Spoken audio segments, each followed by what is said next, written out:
Merci. Bien. Bonjour à tous, à toutes. Dieu est bon. Amen. Amen. Amen.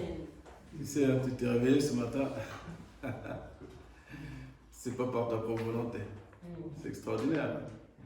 Et pourtant, on passe toute une partie de notre vie à faire notre propre volonté. Même quand on ne s'en rend pas compte. C'est pas évident de toujours chercher les sentiers de Dieu. C'est pas toujours évident. Donc du coup, dans chacune de nos situations, Dieu nous a laissés. Il s'est dit, je vais descendre moi-même. Jésus est venu. Il a eu ses premiers soldats, les premiers apôtres, les premiers disciples qui ont donné leur vie. Et ce livre nous a été laissé. Cette Bible nous a été laissée pour nous qui vivons aujourd'hui dans le luxe. Il ne faut pas rêver, il ne faut pas se voiler la face par rapport aux premiers chrétiens. Et donc nous avons notre GPS ultime. Quand on a toutes sortes de questions diverses et variées, la réponse se trouve dans la parole de Dieu. Dimanche dernier, nous avons vu que il y a des mariages, il y a des baptêmes, il y a même des affaires, du business. On peut faire toutes sortes d'activités, mais que pendant que les personnes font ces activités-là, de la même manière, Jésus va revenir. Quand tout le monde sera affairé à ses affaires, il reviendra au moment où on ne l'attend pas. Donc, ce n'est pas la peine qu'on cherche à savoir l'heure, le jour, car la parole nous le rappelle encore une fois, que lui-même ne sait pas ni le jour ni l'heure. Cependant, une partie des hommes continue à chercher et à essayer d'étaler leur science sur Internet pour discerner tout ce qui se passe. La signification de la guerre en Ukraine, comme oubliant toutes les autres guerres, d'ailleurs, qui se passent dans le monde, pour apporter des faux jugements, mais la parole de Dieu nous dit que ces gens-là sont beaucoup écoutés. C'est un mystère pour nous.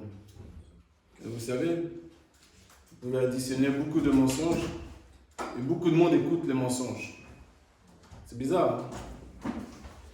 Mais nous, qui sommes de Christ, on écoute la voix de Christ. C'est sa voix à lui qui nous intéresse. Et on va revoir encore ce matin ce qui nous rappelle de nouveau.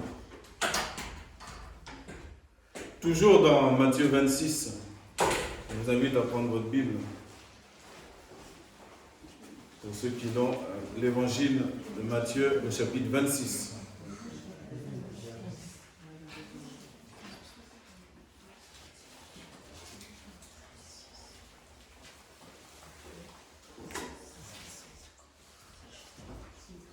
Au verset 17. Matthieu, chapitre 26, au verset 17.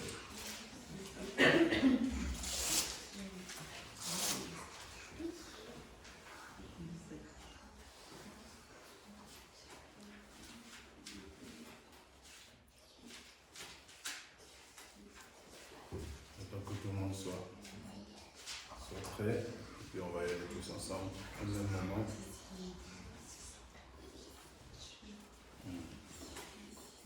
Merci. Et le premier jour des pains sans levain. Ça vous dit quelque chose?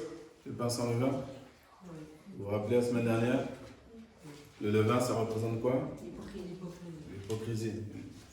Autrement dit, le péché. Les disciples vinrent à Jésus, disant, « Où veux-tu que nous te préparions ce qu'il faut pour manger la Pâque ?» Petit rappel, c'est toujours intéressant de le rappeler.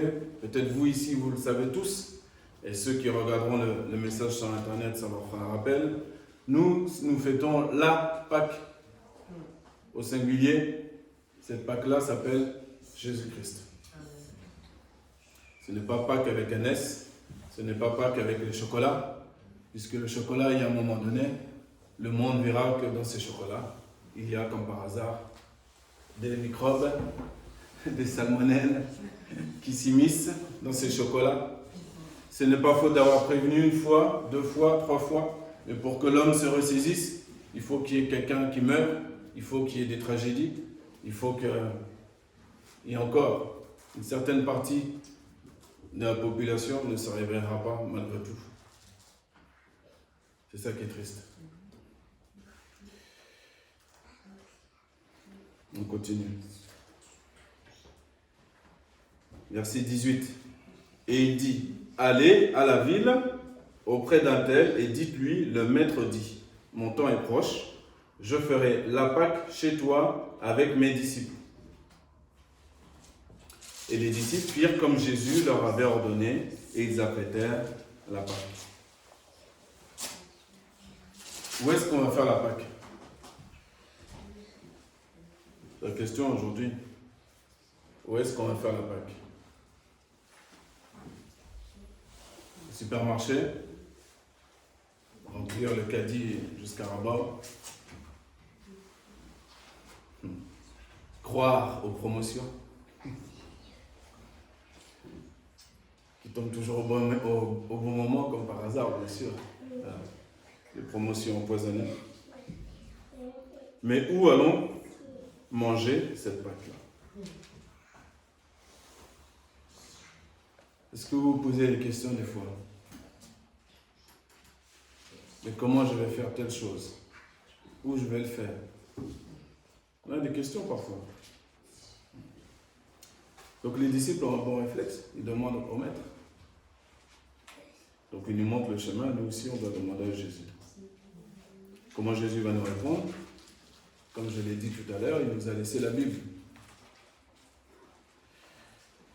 C'est le moyen le plus direct, le plus simple qu'on a à notre disposition, nous qui vivons dans le luxe, d'avoir cette Bible-là. À chaque fois que j'ai, même quand je n'ai pas des questions, mais encore plus quand j'ai des questions, de plonger dans cette Bible-là. Mon regard dans cette Bible. Donc les disciples ont posé la question, on leur a donné la réponse, et ils ont fait, au verset 19, et les disciples firent comme Jésus leur avait ordonné, et ils apprêtèrent la Pâque. Bon, jusqu'ici tout va bien, n'est-ce pas? Maintenant, on n'a pas vraiment répondu à la question. Où est-ce qu'on va faire la Pâque? La question que tu dois te poser à toi-même. Où est-ce que Jésus va faire la Pâque? Où est-ce qu'il a envie de la faire, la Pâque? Nous voyons ici que Jésus a l'air de savoir. Non? Oui, il a l'air de savoir où il veut la faire. Il donne ses directives. Okay. On va aller dans l'évangile de Marc, chapitre 13.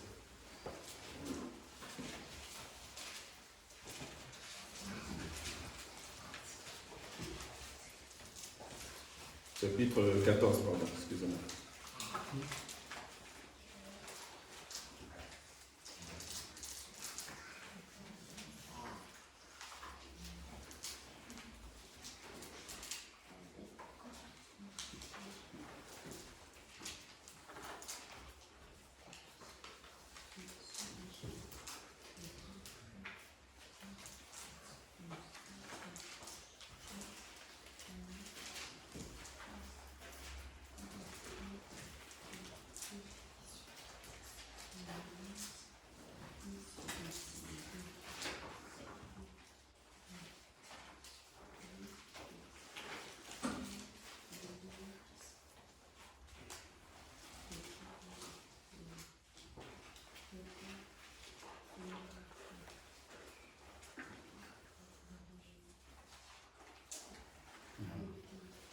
Chapitre 14, on va aller au verset 12.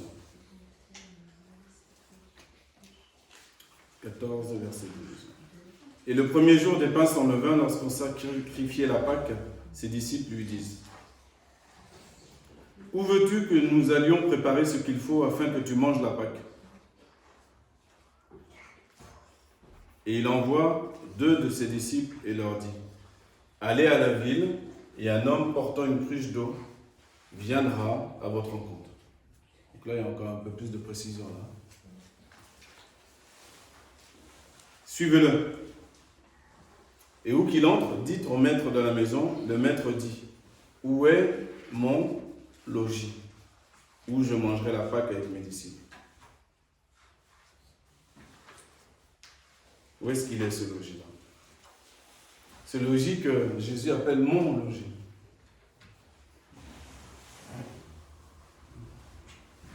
Quand Jésus met la main sur quelqu'un, sur une brebis, la brebis lui appartient en propre. C'est pas 80%, 90%, 50%, c'est 100%. Où est mon logis? Verset 15. Et lui vous montrera une grande chambre, garnie toute prête. Apprêtez-nous là ce qu'il faut.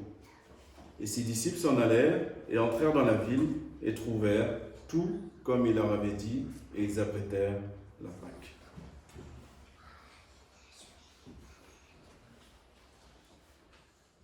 Jésus cherche à manger la Pâque chez quelqu'un. Une fois qu'on a l'information, une fois que tu sais, et c'est comme la première fois où tu as été évangélisé, c'est le même message que tu as reçu. Tu as reçu que Jésus frappait à la porte de ton cœur, que Jésus t'appelle, que Jésus guérit, que Jésus relève. Jésus veut demeurer en toi. Il veut venir chez toi. Et chez toi, il veut l'appeler chez lui. Il faut que tu fasses comme c'est chez lui. C'est pas tout de savoir où on va faire la Pâque. Faut-il que dans cette pièce-là, tout soit bien préparé. Parce que Jésus revient. Donc quand il revient,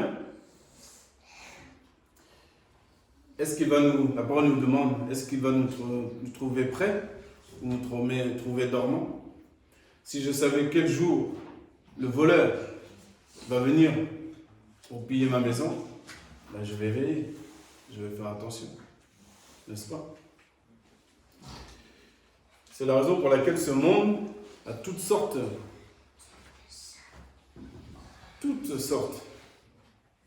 d'événements pour nous endormir, pour qu'on dorme. Ce monde ne veut pas nous voir réveillés, éveillés. Mais il faut faire attention parce que Jésus revient. Il faut faire attention. Beaucoup de divertissement. Le divertissement n'est pas interdit. Vous savez, il y a un grand paquebot qui à l'époque, en 1912, si mes souvenirs sont bons, le Titanic. Ça vous parle, le Titanic? Un des plus grands paquebots à son époque. Construit d'une manière, j'ai regardé le reportage et c'est toujours intéressant de voir comment les hommes parlent d'autres hommes qui font leurs œuvres. Et ce qui a été dit, ce qui ressortait, c'était le génie humain. L'expression, le génie humain. Parce qu'à l'époque, c'était quelque chose d'extraordinaire.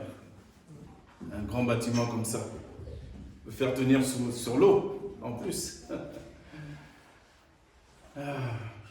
Au fil de documentaires, quand tu ouvres bien tes oreilles, tu vois effectivement tout l'orgueil de l'homme qui dégouline. Bien sûr, c'est extraordinaire de faire tenir un grand bâtiment comme ça sur l'eau. Bien sûr. Mais même cela, ça vient de Dieu. C'est Dieu qui donne l'intelligence aux hommes. Mais quand l'homme ne reconnaît pas que ça vient de Dieu, il s'attend à des gros problèmes. Et vous savez, ils ont été, je pense que tout le monde connaît l'histoire, mais ils ont été jusqu'à dire que même Dieu ne pourrait pas faire couler ce bateau. C'est un point d'endormissement extraordinaire d'oser prononcer de telles phrases. Ça a été la phrase de trop. Durant la construction de ce paquebot, il y a eu plusieurs événements comme des signes pour dire attention. Attention. Il y a eu des morts sur le chantier. Il y a eu beaucoup de retard. Il y a eu beaucoup de choses dont je ne me souviens pas avec précision, mais c'était comme des signes. Comme des signes pour que l'homme se repente. Dieu n'est pas contre que l'homme, avec sa matière grise, arrive à construire, à faire des grandes choses, il n'y a pas de problème. Mais si tu ne glorifies pas Dieu dans ce que tu fais, à un moment donné, ton bateau, ça peut être ta maison, ça peut être ton travail, ça peut être je ne sais quoi, mais ça va couler. Mais gloire à Dieu parce que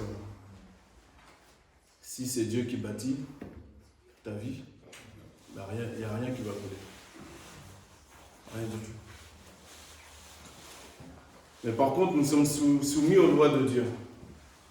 Ce que Dieu a dit, la chose arrive. Donc quand Jésus dit que je veux manger cette Pâque va se réaliser. Cet événement dans cette grande caisse toute garnie, nous dit la parole, ça va arriver. Et c'est arrivé.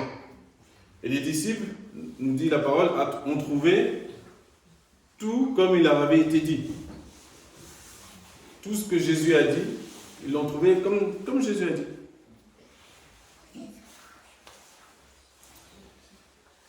De la même manière, il nous semble que le Seigneur tarde à venir, n'est-ce pas? Combien de chrétiens en ont marre d'entendre Jésus revient? C'est pas qu'ils en ont marre, c'est que ça leur semble un film.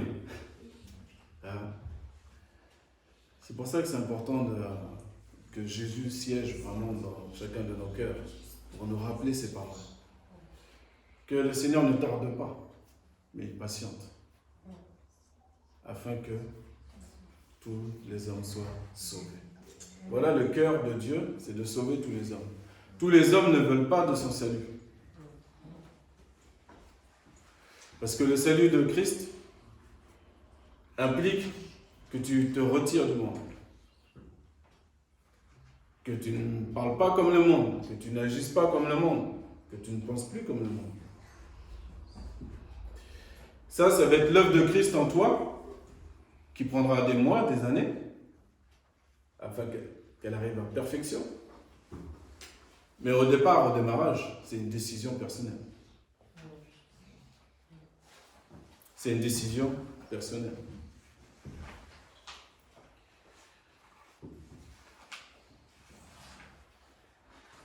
Et aujourd'hui, pas demain, aujourd'hui, est-ce que demain, est-ce que tu sais si tu vas te réveiller? Moi, j'en sais rien. Je souhaite que tout le monde s'est réveillé demain. Mais tout comme les témoignages dont on a parlé tout à l'heure par rapport à notre frère, à passer, ou d'autres témoignages qu'on a. On oublie parfois, on pense qu'on est solide comme le roc, alors que nous sommes fragiles comme les petites fleurs des champs. Pour terrasser un colosse de 2 mètres et 150 kilos, il suffit d'un petit microbe que même tes yeux n'auront pas vu. C'est tout. C'est tout ce qu'il y a besoin, le Seigneur a besoin.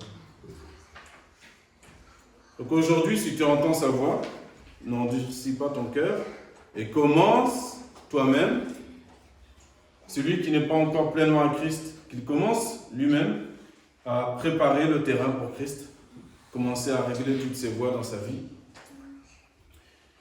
Ceux qui sont déjà engagés à Christ, le Seigneur nous demande de nous réveiller, de nous ressaisir et nous rappelle que oui, je reviens. Oui, je reviens.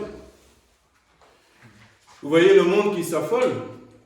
Vous voyez, comme nous dit l'Évangile, quand on voit les feuilles du figuier qui sont un peu tendres, on sait que l'été approche. De la même manière, quand on voit tous ces événements qui arrivent aujourd'hui, nous savons que le moment est proche. Maintenant, le savoir, c'est bien. Le manifester, c'est mieux. Et pour ça, malheureusement ou heureusement, mais on voit notre misère et notre faiblesse. Pour ceux qui sont honnêtes avec eux-mêmes. Et je dis heureusement parce que ça permet, pour ceux qui ont le bon réflexe, de toujours crier à Jésus. Pour dire à Jésus, tu as raison. Quand tu as dit, sans moi, je ne peux rien faire, tu as bien parlé. C'est vrai. Je constate que moi aussi, je peux me laisser endormir. C'est vrai. Nous constatons tous ce qui est arrivé à l'apôtre Pierre. Beaucoup commentent l'apôtre Pierre, sa vie, son caractère. Je ne comprends pas. Beaucoup retiennent ce qui est négatif quand il a renié Jésus. Alors qu'on n'a pas compris qu'on parle de nous. Pierre est un signe pour tous ceux qui ont suivi derrière, c'est tout. C'est tout. D'ailleurs, à la fin, il nous a bien bénis avec ses lettres. Nous avons besoin de Christ. Nous avons besoin de Christ. Parce que quand il va revenir, il ne faut pas qu'on soit comme surpris, comme ayant peur. Non. Le monde a besoin de voir des enfants de Dieu qui sont stables, qui ne sont pas des super-héros, mais qui sont stables, qui sont calmes, qui sont pleins de confiance et d'assurance, dans ce monde qui, lui, est instable, bien sûr. Nous, on n'est pas concentrés à savoir, on m'a posé la question il n'y a pas longtemps, est-ce qu'un tel est l'antichrist? Je dis, mais on ne posait pas la question quand il y avait d'autres guerres, d'autres types de guerres. On ne met pas le nom de la personne pour dire est-ce que lui c'est... Je dis, mais j'ai simplement rappelé la parole de Dieu pour qu'on se recentre. En vérité, l'antéchrist est déjà présent. Ensuite, la personne. Dieu nous a donné des signes clairs pour ce qui est de la personne même. On voit bien qu'on n'y est pas encore. Donc ça ne sert à rien de chercher midi à 14h. Mais par contre, ce que j'ai rappelé aux frères, c'est il nous a été donné de rester concentrés sur ce que Jésus nous a dit, sur qu'est-ce que j'ai à faire pendant ce temps. Pourquoi c'est difficile de prier, de se lever le dimanche matin? Et pourquoi c'est si facile d'être les premiers pour aller travailler? Hein? Eh oui. La vie est un effort, la vie est un combat. Et rappelez-vous, ce n'est pas pour rien que dans l'arche de Noé, Dieu a fait rentrer les animaux purs et les animaux impurs. Je vous ai déjà dit, mais pourquoi personne ne se pose la question, pourquoi pas tout faire propre, tout faire net, que ce qui est pur. Alors, Dieu avait son plan derrière. Il y a Moïse derrière qui vient. Il y a les ordonnances, les statuts, etc. Tout ça, c'est pour que l'homme travaille. Qu'il travaille à reconnaître ce qui est saint de ce qui est profane, faire la différence. Et même quand Christ est venu, c'est pareil. C'est la grâce, bien sûr. Mais encore une fois, Jésus, il va remettre une couche qui est encore plus forte, moi je trouve. C'est lui qui ne peut pas renoncer à tout ce qu'il a. Il ne peut pas être mon disciple.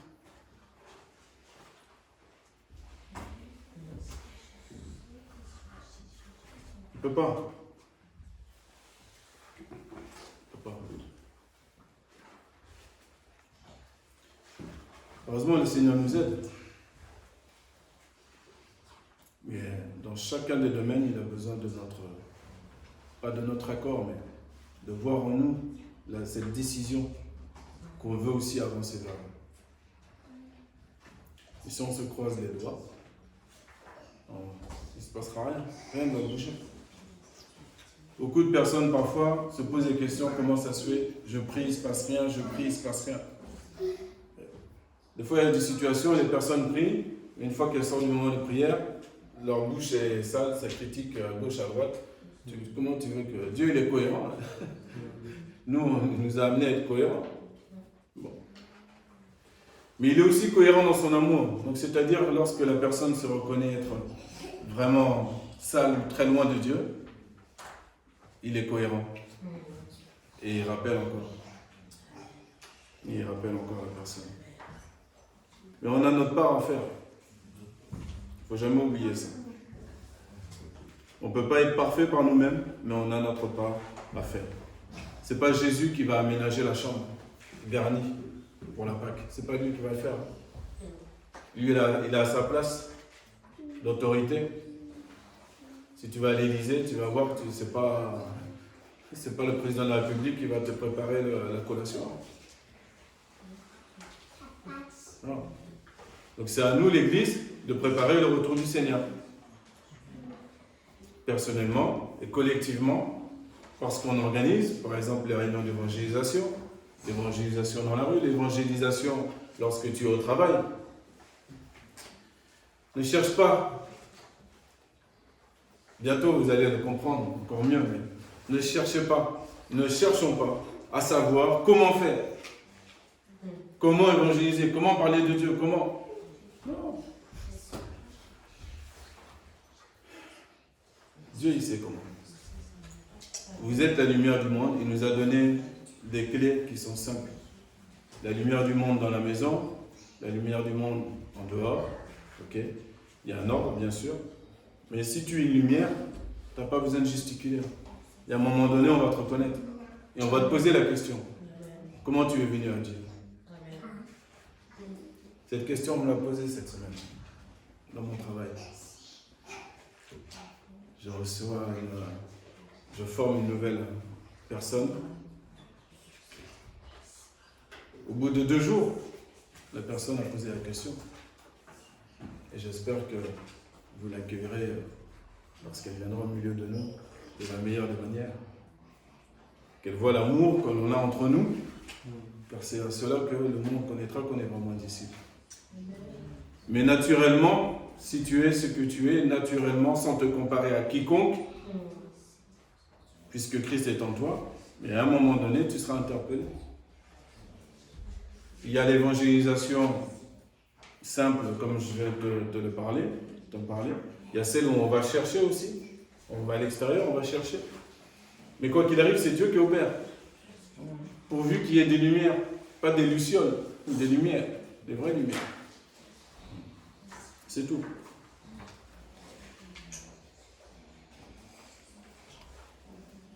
Donc oui, nous avons une part à faire pour que cette Pâque-là, la Pâque ultime dont Jésus a parlé, celle où il va boire le vin nouveau, jusqu'à ce moment-là, on doit travailler toujours de mieux en mieux pour le Seigneur. Et c'est quelque chose qui est merveilleux parce que c'est le seul moment où on n'est pas dans la vanité. Vous savez que le monde entier, nous avons été soumis à la vanité à cause du péché. Tu te lèves, tu manges, tu dors, tu te lèves, tu travailles, tu manges, tu dors, tu te lèves, tu travailles. Tu crois que ça c'est la vie de Dieu, ça qu'il avait prévu pour nous? Ton salaire, il rentre, il sort. Il rentre pour sortir tout de suite. L'homme, il croit qu'il va profiter de son...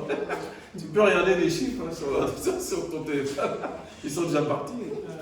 Là. Si ta joie elle est dans les chiffres, là, il faut que tu sois joyeux quand tu as 1,75 €, comme quand tu as 1 750 €. Sinon, tu n'as rien compris. Ah oui. De toute façon, tu es riche déjà. Pour ceux qui ne savent pas, vu le royaume auquel on appartient, je peux vous dire que à chaque moment où le Seigneur a besoin de déverrouiller des portes pour que tu puisses avoir la mesure d'argent dont tu as besoin, celle que tu as besoin, comme par hasard, elle s'ouvre. Mais s'il y a l'incrédulité, elle reste bloquée.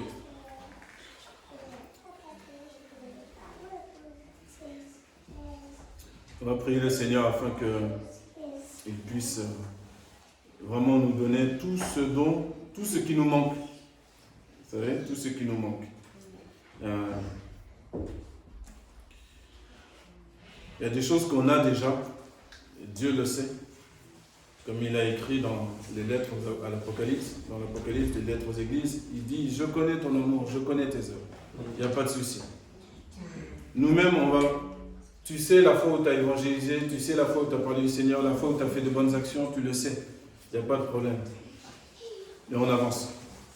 On ne regarde pas ce qui était derrière, on avance. Voilà. On sait qu'on peut faire mieux encore. C'est certain. C'est certain. Je peux faire mieux, c'est certain. C'est certain.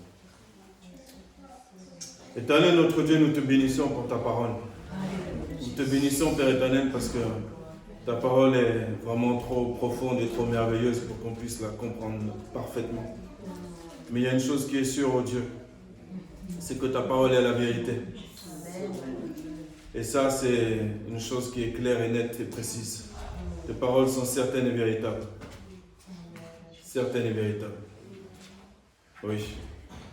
Le monde a découvert des milliers d'années après Job que la planète était ronde. C'était déjà écrit dans les livres de Job. Et nous croyons être intelligents. Oh Seigneur. Te demandons ta grâce, Seigneur mon Dieu, pour combler à tous nos manques.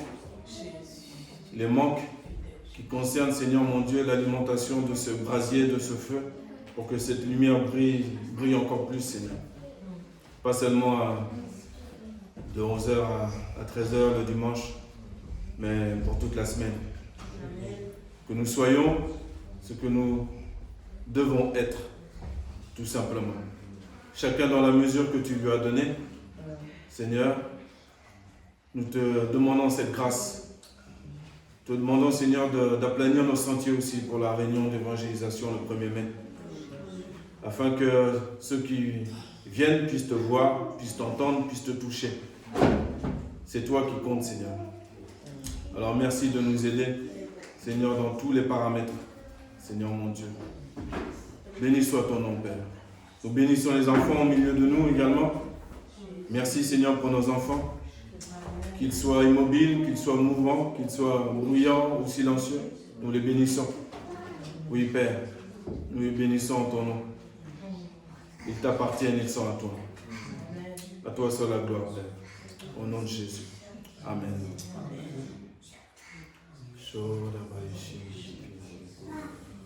Amen.